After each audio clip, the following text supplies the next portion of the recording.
Hello, and welcome to the Wordsout Podcast, where we tell you what's up and what's out in the world of poetry. I am Sammy B. This is Kenny KP Walker Jr. And today we have with us a very special guest, Louis Marrero of Voices Empower. Yay! What's up, y'all? Thank you so much for coming on here. Thanks for having me. Yeah. So I met you at Rec, I think. That was the first time we met. Probably, yeah. Yeah, it was at an open mic at Rec. And I met you more than a few years ago Yeah. when you were, I think, the open mic that Voices Empower did in Germantown at that church. Okay. Yeah. I met you there. We were upstairs, I think. It was a big space. That was a nice night. Yeah, it was a nice night. That's the first time you ever seen me perform, and I think I went on like laugh. And Louis was like, "What can this old guy do?" He give me this look like, all right, let me let this old motherfucker up here and just see what's going on. Damn it, just let him go. And I went and I did Everybody Has to Walk. And you looked at me and go, "Hey, man, that's pretty dope." So yeah, we go back. Yeah. Good to see you. Good to be seen. I love that you're doing this. I think this is dope. Thank you. We try. Yeah, we've been doing this since. Oh, how long have we been doing this, Kenny? I'm sorry. Shut up, Siri. You're asking me. Yeah. The person with a bad memory. I don't know, maybe like 2 months. I think it's been like 3 months. Really? I think. Okay. I'm not sure. I might be making. I say 2. She says 3. Yeah, I may be making it up. Could be rain, could be snow, all depending on the weather. Anyway, but tell us about your journey, Louis, into poetry. Man, I don't remember the first time I ever wrote poetry. I literally can't remember ever not like writing. I used to write like short stories as a kid. And I think I started writing poetry for like a school project in English, maybe in like 7th or 8th grade. One of my poems my teacher, Miss Brown, I feel like everybody always got that teacher that supports some way of like shaping something that's part of your purpose. She thought my piece was good. When I read the piece though, I'm just like, this piece good to who? But she submitted it, which I really appreciate. And I won a competition. And my poem was published in the book and like this poetry collective across the world. Nice. And my poem was the first poem in the book. Nice. Yeah, so it was just cool. And then I wrote my whole young adult teenage life, but growing up in Philly, it wasn't like a thing to write poetry. No. Yeah. So like that just kind of was with me. But yeah, and then it just grew. And yeah, you know what? Even though I grew up here in South Jersey, after I turned 10, I was living in Philly till I was 10, and I came here when I was 10. I grew up here. I was the one guy who wrote poetry, and I was it. Oh yeah. You know what I mean? Yeah. And now you have a lot more poets. I'm glad to see that. Oh yeah, there are a lot more poets, and it's. I actually started in the same, like in high school, my teacher submitted me to this like poetry collective, like basically they had a bunch of poets do like a workshop and they picked specific students from each district to come to this like big meeting. And they had this like workshop and then we did an open mic and we got to perform.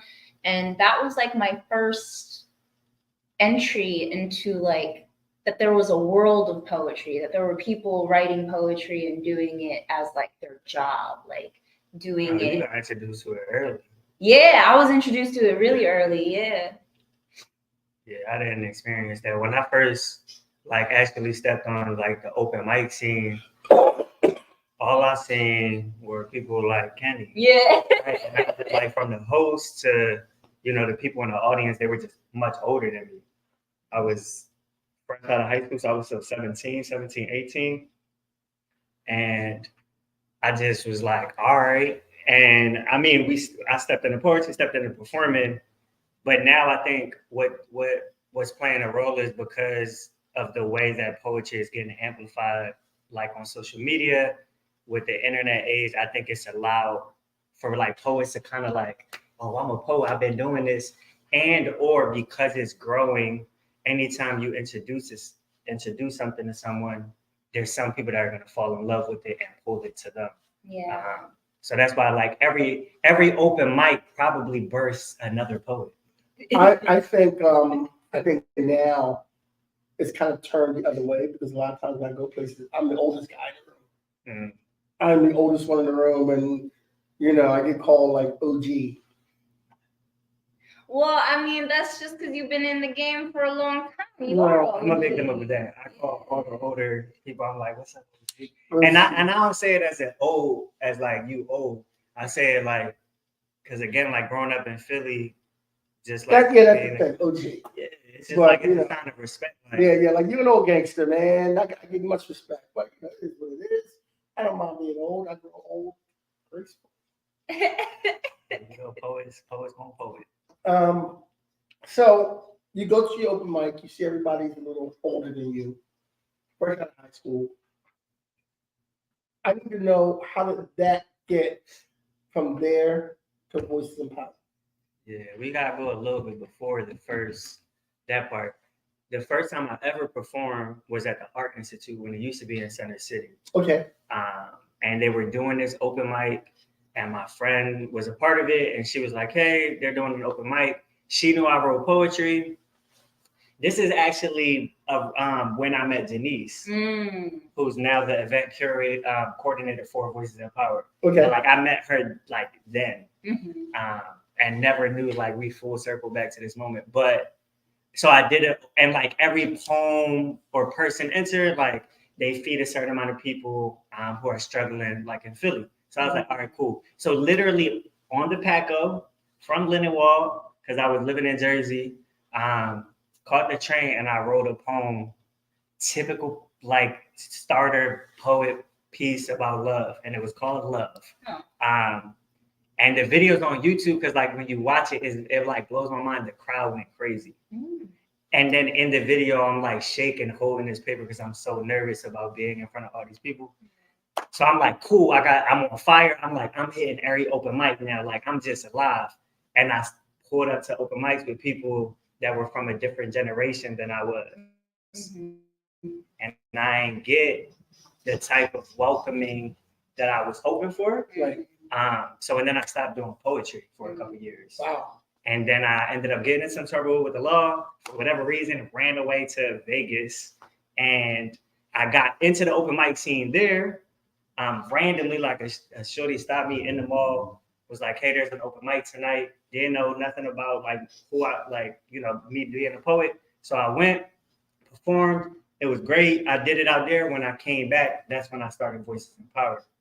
Okay. And so I came back. It was a group because I always gotta pay homage because like they like their logo was like a C and a 7 because I think it was like 7 of them. The C next to the 7 makes like the letter G. They always wanted to be genuine, whatever. They did this open mic at Borders Bookstore.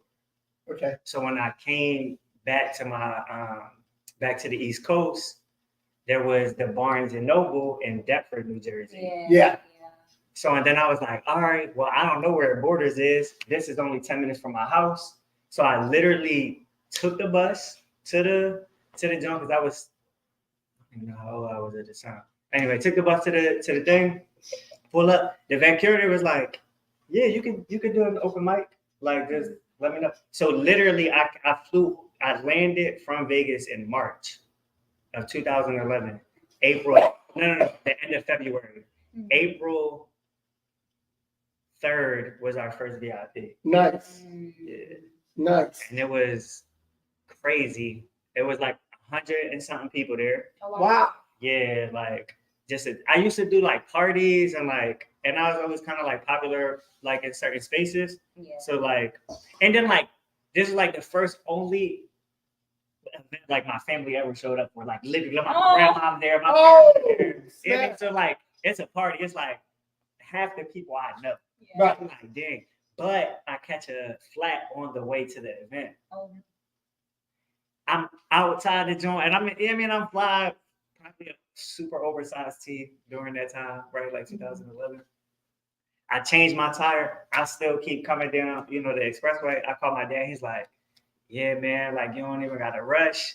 There's not a lot of people here. Like it's just like me, your mom, some of your friends. I'm just like, all right, whatever. So he hung up. This man don't know that him being funny could like was crushing my. I'm like, I hang up. I'm just like, no. I believed it. I was like, no. So when I walked in, I don't know if y'all ever been to that thing where you walk in, they got that little like foyer space, right? So we were, and then they got like the coffee joint over there. Right. So we were there. So I'm walking in, I'm just like, and I see my parents, and I turn, and it's a wow. I think it was like 100. Somebody said the Beatles was coming or something, man. Yeah, so like it showed up, like even the coordinator was just like blown away, like, how did you do this? We didn't have right? So like I didn't ask no questions. I just said I can have it at this time to this time. Cool. I didn't know about like speaking about logistics and like none of this stuff.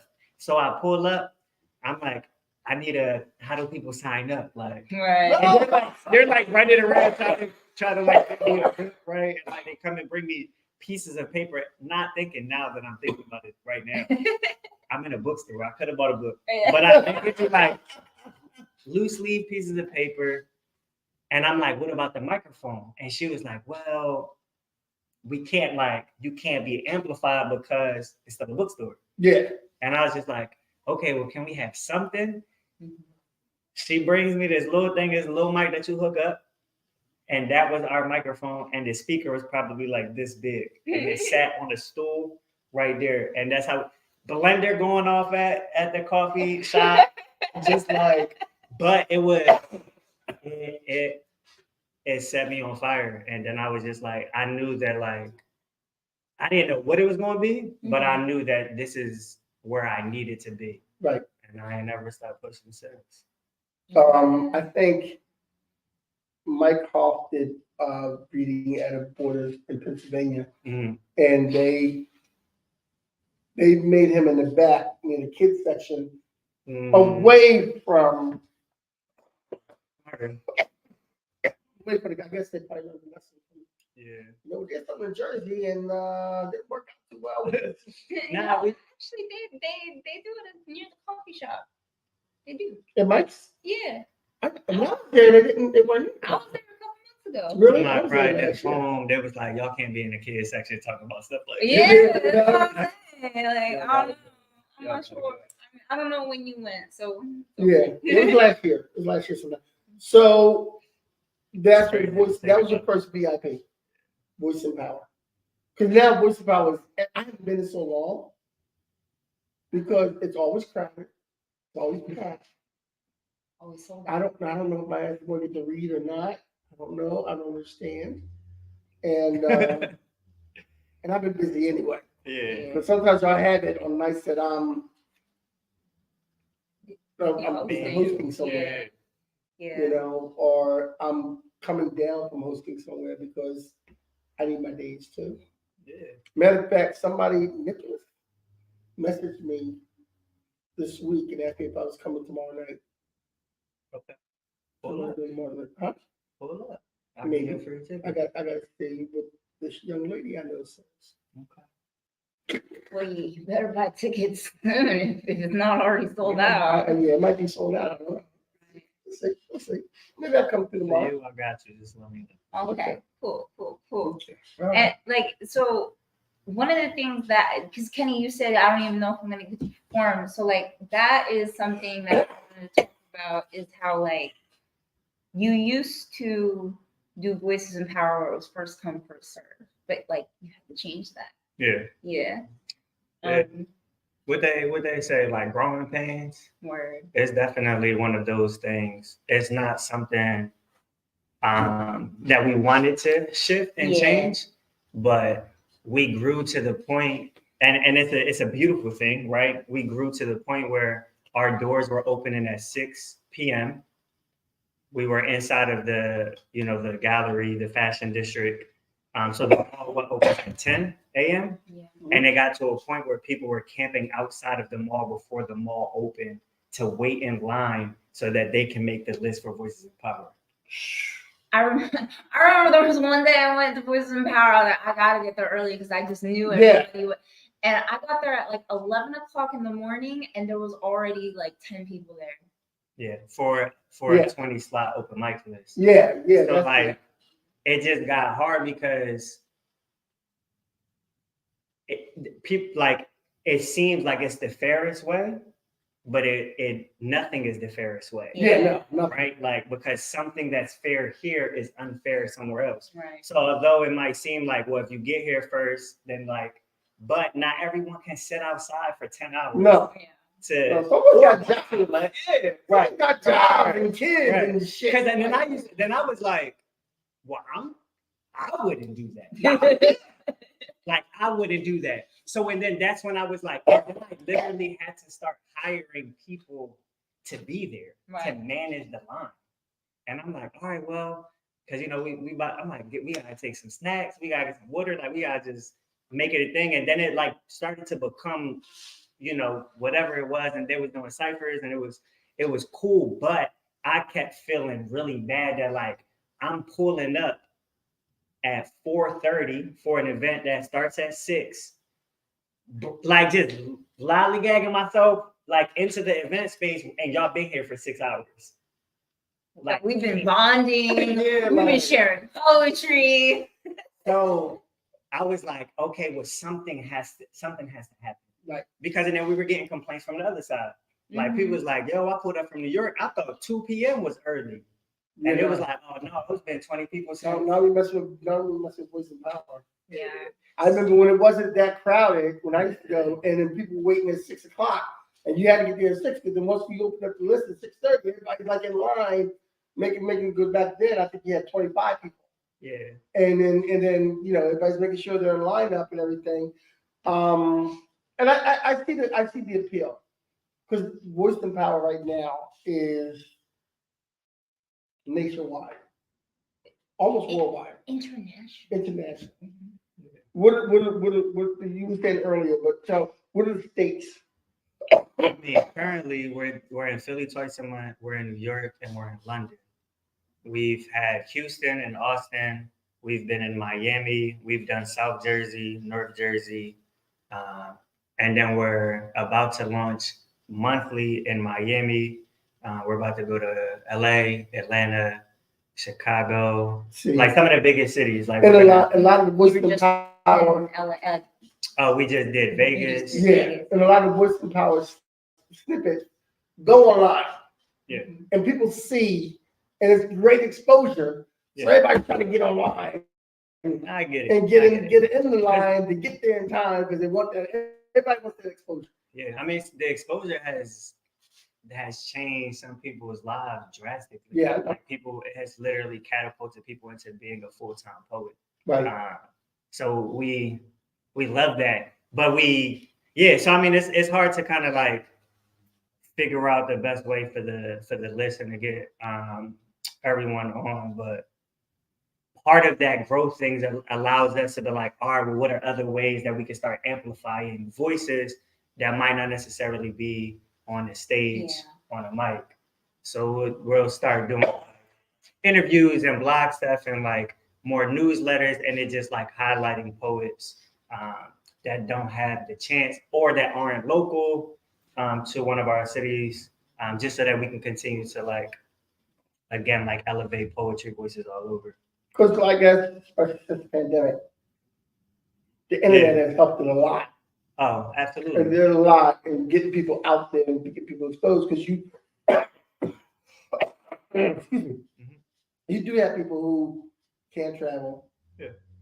People that are homebound, people that are very talented, but maybe their schedule, their kids, their job, whatever, they're not sitting in line for 13 hours. No.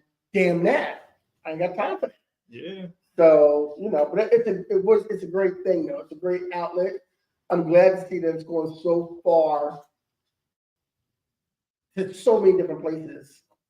Because I remember, another time I was at that, we was in the in the churches. I've been in every possible space. Yeah. I've probably rented like 50 venues at least. Yeah.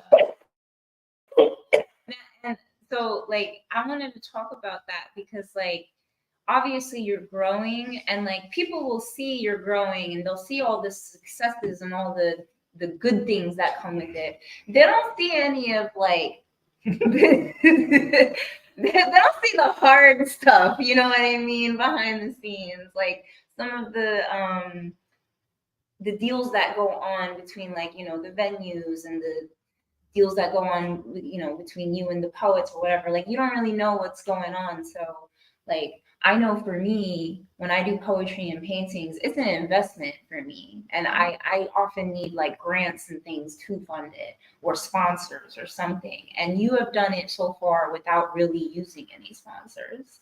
Oh, no sponsors, no grants, no loans. This is just ticket sales and jobs and hustles. Yeah. But yeah, I mean, the venue thing and like relationships and all of that. Running a business is the same way, like the same things that happen in your personal life, it happens in business. It just looks different and it's coming from different titles, right? Brother, you doing attendee, you know what I mean? Like, it really like, hey, I don't agree with the way that this, you know what I mean? Or whatever, the same stuff is going on both sides. Early on, I handled them really poorly, and you know, you just like rock through what you learn. So I think that, I mean, I hope it doesn't, like, people are still encouraged, like, and I don't want them to think neither too, because like we struggling over here, right? Like, yes. we post the beautiful stuff, but like when maybe an event used to cost X amount of dollars, now it's costing me 10, 15 times that amount. So we that somebody else does events, we leave with nobody sometimes. Yeah. We wind up paying more money than we listen. And I'm gonna say this here. When I was in Houston, the reason we stopped Houston, to be fully transparent, is our year out there. I was like, I'm gonna give it a year, which is a really long time to invest. Yeah. Like, and I'm talking about that's flying out, that's getting an Airbnb, that's paying for the venue, that's paying for the team, that's, you know what I mean, like doing paying the features, doing everything, but with this other travel and lodging expense connected to it. Across the year, I probably lost like $8,000. Like Houston, $8,000 in a hole. But you mentioned earlier, like it's an investment. For me, I was like, I'm making enough money over here in Philly where I could take some of this money, and like Philly is going to partially fund Houston this investment to like try to make this place happen. So at first I looked at that like, oh, I failed. Like, I launched in a new city. The other city kept going. This city stopped, right? Because I couldn't afford it. We weren't selling enough tickets. Like, I didn't know how to like maneuver that. And I thought it was a failure until really coming to know that it's just like, you're going to fall. But because I'm standing a little bit in a higher place, the fall just hurt a little bit more. But it's the same thing as when my son fall, he scraped his knee. Like, that pain is crazy to him. Yeah. Like, but you get up and you figure it out and you keep it moving. And then, you know, so like, it's all part of the process. But please do not be misled and think that it's all success. It's success, yes, can be measured, because it has to if you're trying to run a business. But a big part of it also is your perception, right? Like how you look at things, like your attitude towards it. I have to work a job right now, and I getting used to have to do that with the size that Voices in Power became. But now my life looks different, right? So like, and if I want to keep growing Voices in Power the way I want to grow, part of the growing pain of this success is, you know what? If I really want to do what I want to do with Voices in Power, I got to remove myself from being part of like the expense, get money over here, take this sacrifice so that I really could grow Voices in Power to a new place. Kind of like you have to step back a little bit from the outside and grow it get people to run certain things, and boom, Yeah. and you just. And it's important. I don't know what the viewers like demographic is, but I talk to a lot of younger poets and curators and hosts that are always looking at the fact that they can't be a full-time artist and work a job as like this bad thing. Yeah. Yes. And I'm just like, and like sometimes it's just like, oh, I do X, Y, and Z, and I still have to like do this, like this. And I'm just like, it's just, this is what it is. Yeah. Yeah. I always look at it like, That's life. am I doing what I want to do and what I believe to be my purpose? And if so, then all of it, the good and the bad, this is what I'm not going to experience this bad if this good wasn't here. Right. You get what I'm saying? Right. No, I get, because I work a full, regular 9-to-5 job. And as you know, I host like 6 different open mics a month, 2 different podcasts. And I can't do it without that day job, because that helps that out. Plus, I'm about to retire, so shit. 6 more years, I'm saving up for the retirement. Mm-hmm. Damn that. Exhibit A, welcome to the house, Exhibit A. But right now, we're going to let you bless the mic. Louis Marrero. Stay here. Yes, Yeah. stay right here. Ladies and gentlemen, Louis up, beautiful? Marrero. I am going to share something exclusive. Woo! New shit. New shit. It's definitely new because it is unfinished. I like try to fight them on this performance piece just to let y'all know. You know how they say like blink twice when you need help. So I'm gonna share this piece. I haven't, just to give some context, I haven't performed or like been on the mic, you know, at these events in a really long time. And I've been terrified to get back onto the stage. And so I wrote a poem, but I can't find it. Hold on. Where can they find you on Instagram? They can follow Voices in Power at Voices in Power _ on Instagram. If you search Voices in Power, you're gonna find we on every platform. All right, so I got this piece. Y'all ready? Yes. And I'm gonna read it because I don't, you know, I can't. I don't have paper to throw. If I'm honest, I've been nervous about touching this stage again for a few different reasons. They tend to fluctuate throughout the seasons. Most of the time, I'm not even sure which one I believe in. I just know it's there, creeping, seeking to be malicious and misleading, leading to feeding too many doubtful moments, disturbing my peace. And I ended up finding peace in those pieces. And I'm speaking beyond poetry. I was content with stepping further away from my truth, and I almost invited you all to go with me. See, there's this difficulty and balance I'm still battling to understand. How to be both movement and man. How to be both a passionate founder and a very present father. How to be okay when you get hurt by friends who show up to your event completely unbothered. How to be dancing in your dreams and drowning in your reality. How to be both at full capacity while at full capacity. How to be celebrated amongst community, still be suffering in silence. And that's exactly what it did.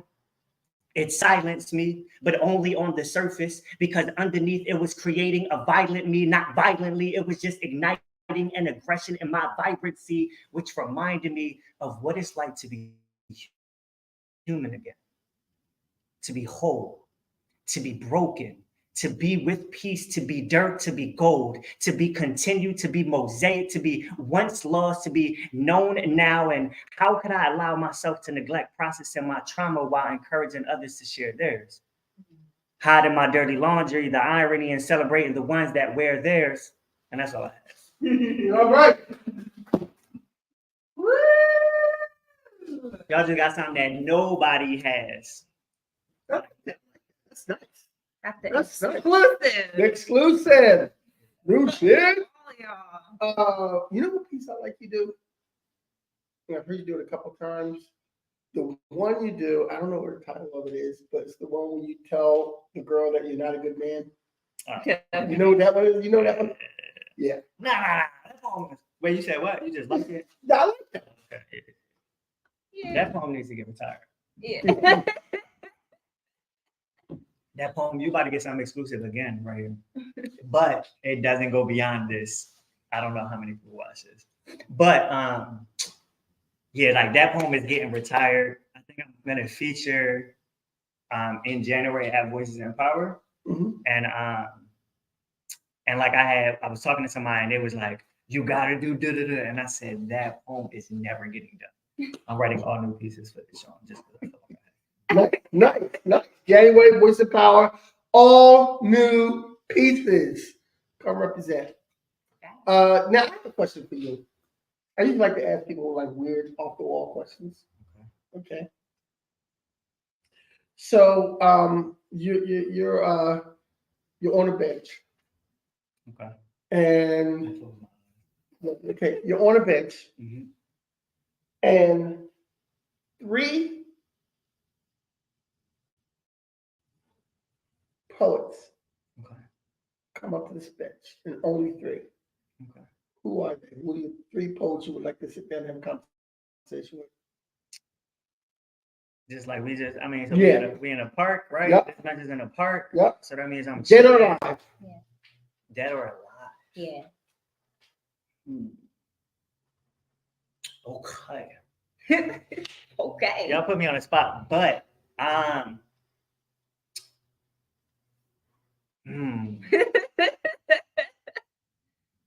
It's tough, right?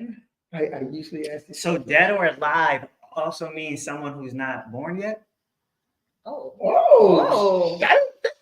Because what I would do, I can't give names, but if I can come back with names, but this is the way that I would select my 3. Someone Renaissance, right? Mhm. Someone still between us, Yeah.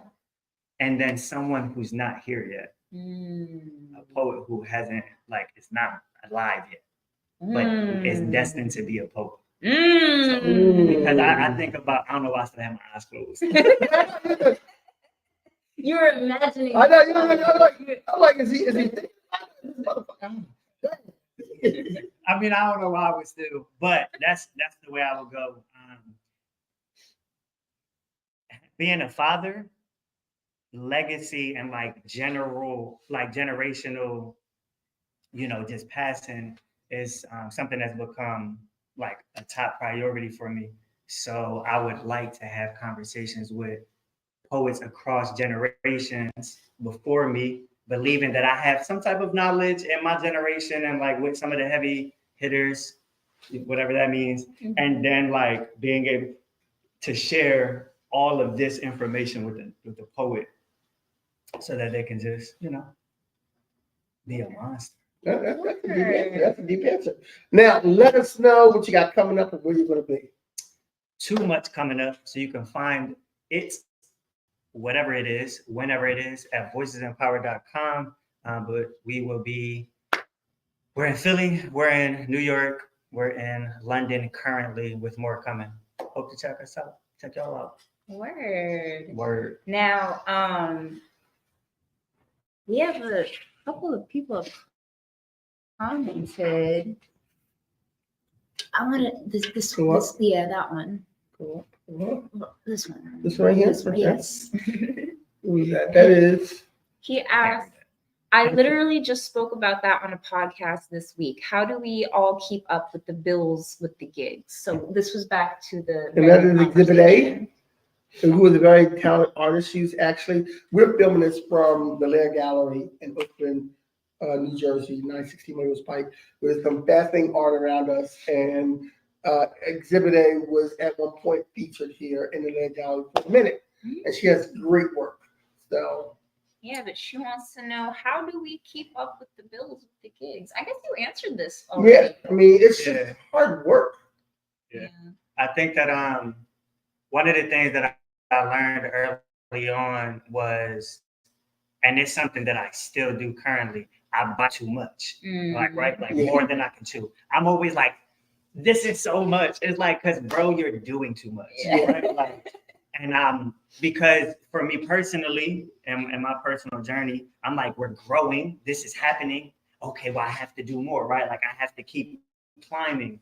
And I'm climbing too fast. And sometimes, most times, it's usually too expensive to manage because it's not time yet. So and then I realized like, all right, I really can't do what I want to do or at the scale that I want to do it and be able to afford it. So one of two things needs to happen, or it could be a mix of the two. One, you begin to scale back and you put whatever it is, you figure out a plan for your art, your career, your passion, right? You figure out a step-by-step thing, and then you figure out how much of that you can afford currently. And that's what you need to do. Or you figure out other ways that you can, like I had to outsource some of my time at another job to be able to fund like things that I'm doing. So like, I think that you just gotta, I think everyone is different, but I think one of the biggest things is really, really having written down, what does it cost to do what I want? How much can I afford? And then figuring out, if you're going to do what you can afford, find a way to do what you want to do, or just chill because it ain't the time to do like one of them things. Yeah, you can't do everything at once.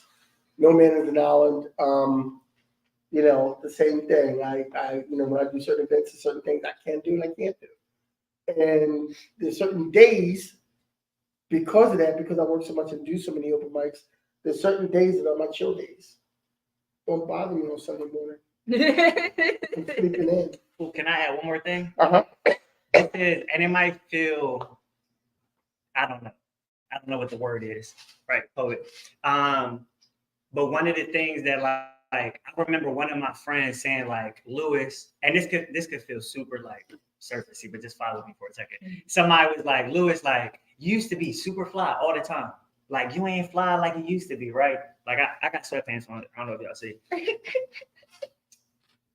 I always joke with like some of my friends that like, oh, I'm just stepping into my dad. My son is 2.5, right? About to be 3 in 2 months. And I'm like, I just want to be comfortable. But one of the things that I stopped, I was like, when I really wanted to do this, I'm not shopping as much as I used to. I'm not going out to eat as much as I used to. I literally started to cut back everything that like made me who I was. And not to say that I'm not still going to be fly or whatever, but like I literally before VIP, I'm going to the mall and I'm buying a full outfit head to toe. And then the next VIP, I'm doing the same thing like every time.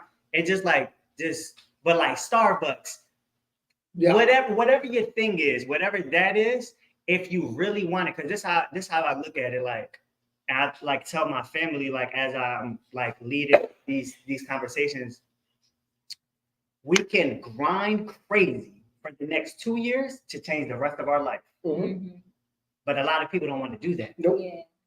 They can't. They're not. So like, there's probably a way you can find to afford your bills at home and still be able to pursue your art in a way that you want if you started to like really minimize what your personal expenses are. I'll be honest with you. I told my friends I used to be fly back in the day. Then I had my son when I was like 25, and I stopped being less fly because the kids come first.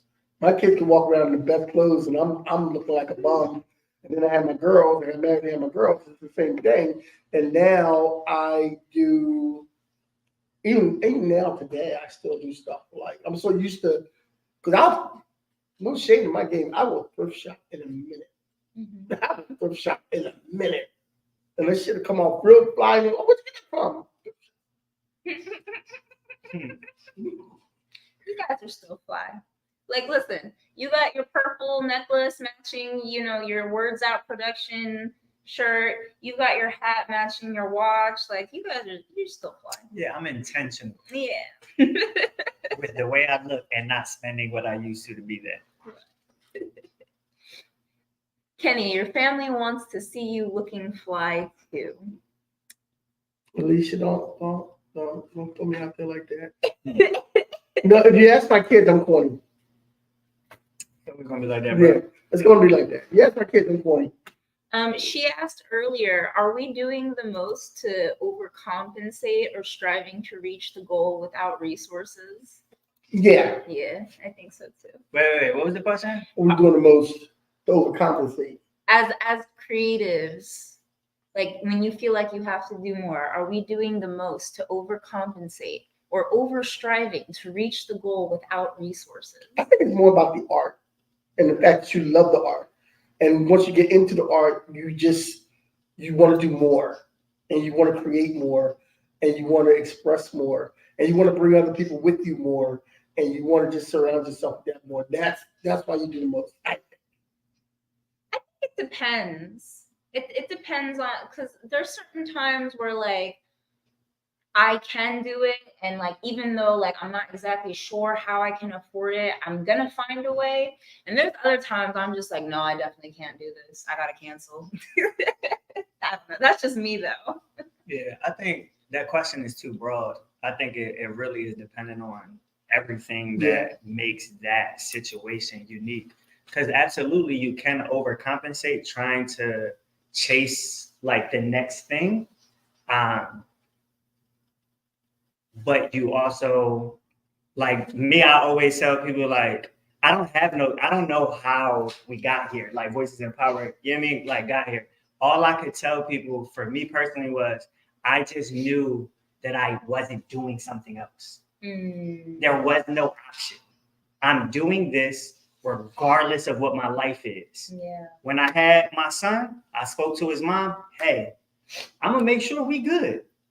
Bought us a house, you know what I mean? Like started working again to like take care of, and I still was throwing events, still traveling. Like, so there's like this relentlessness, which means that like sometimes more is gonna happen. So I really just think it depends. Yeah, you got to work hard for what you want. Yeah. You got to work hard for what you want. Saying yes to everything because you're not sure how you're gonna make ends meet. Oh, okay, yeah.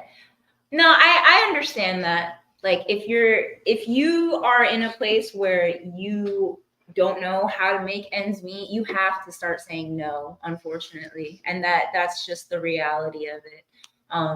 You know, I know for myself, I've gone to like a lot of open mics this past year. And like I think like now I kind of have to like start cutting back just because I don't have the same budget for it anymore.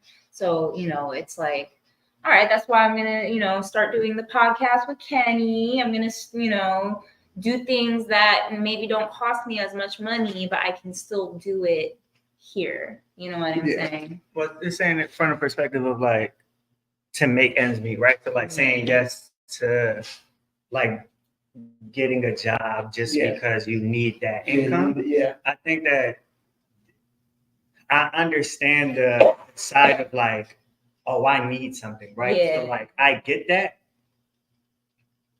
But for me as an artist, I'm not an artist. Like the artist is something that falls under my umbrella. Mm-hmm. For me personally, I'm a business, I'm a brand, right? And that comes with an identity. And an identity comes with morals and standards and boundaries. Yeah. Right. So like if something doesn't align, we've had crazy opportunities and partnerships be presented. Yeah. Where like some of my team is like, yo, we gotta do this. And I'm just like, no, it doesn't match our DNA. Yeah. Right. Can that check change some lives? Absolutely. Yeah. But and could we use that? Absolutely. But I knew that like I'm no longer at the stage where I compromise who I am for anything. Right. That's income and opportunity, whatever it may be. But I understand like how difficult it is to step out of that. But I think that once you mature in the way that you view what being an artist looks like, not just from the creative element, but from the like you're your PR, right? Like so you have to represent yourself in a certain way. Once you get there, then it'll be a lot easier for you to say no and not feel so because it's going to come somewhere else. Yeah. Yeah. So we're going to be wrapping up because we're about at our time. Sammy, where are you going to be? I'm gonna be at Voices in Power and DTL coming up next. I'm not performing or anything. I'm just gonna be in attendance. If you'd like to follow me on Instagram, ITSBYMMAS, or you can also follow Poetry and Paintings New Jersey NJ. So Poetry and Paintings NJ on Instagram. And I am going to be, I'm not, this is it for me this week, except for Saturday, I'm going to be doing my podcast with my sister. But, Thursdays, next week, I'm nowhere because it's the 5th Thursday and I'm not doing anything. But the first Thursday, oh shit, I'm not back here either. But the first Friday, I'm going to be in Mount Holly. See, I need to hire somebody just because I have no idea where I'm going to be. We want to thank Louis for coming through today. And we want to encourage you guys, if you're in New Jersey, please check out the Laird Gallery, 916 White Horse Pike. This will be rebroadcast on 101.5 You Got Next Radio at 12 o'clock on Tuesdays. This particular one, I'm trying to get this one in next week. Let's see if we get this one in next week. And so that's how we do it. But check us out on You Got Next Radio. Check us out on Monday nights here. And God bless your soul and keep living. Peace. Keep putting your words out. Thank you so much.